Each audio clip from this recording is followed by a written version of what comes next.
চলতি বছরের শুরুতেই দুটি সিনেমা নিয়ে পর্দায় হাজির হচ্ছেন ঢাকাই সিনেমার চিত্রনায়িকা অপু বিশ্বাস। এর মধ্যে গেল শুক্রবার মুক্তি পেয়েছে ট্র্যাপ দ্য আনটোল্ড স্টোরি, অন্যদিকে আগামী 16 ফেব্রুয়ারি মুক্তি পাচ্ছে ছায়াবৃক্ষ।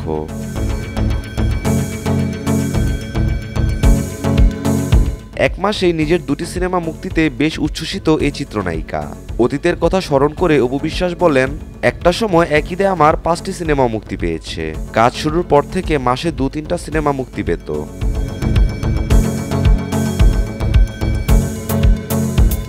এর মধ্যে কাজে একটু অনিয়মিত ছিলাম, যার কারণে ধারাবাহিকতা রাখতে পারিনি।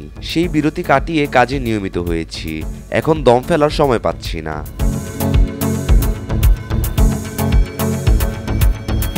নিজের পাশাপাশি অপু বিশ্বাস শাকিব খানকে নিয়েও কথা বললেন। তার মতে প্রতিনিয়ত শাকিব নিজেকে ভাঙছেন। শাকিব প্রসঙ্গে অপু বলেন, যুগে যুগে একজন এমন হার্ট থ্রব তৈরি হয়। হার্ট থ্রবের জন্য সত্যিই যুগ লাগে। সেই সময়টা আর আসবে না তা বলবো না।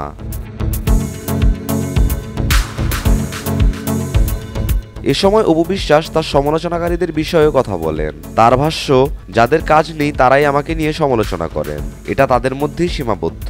আমি আমার কাজটা করে যাচ্ছি।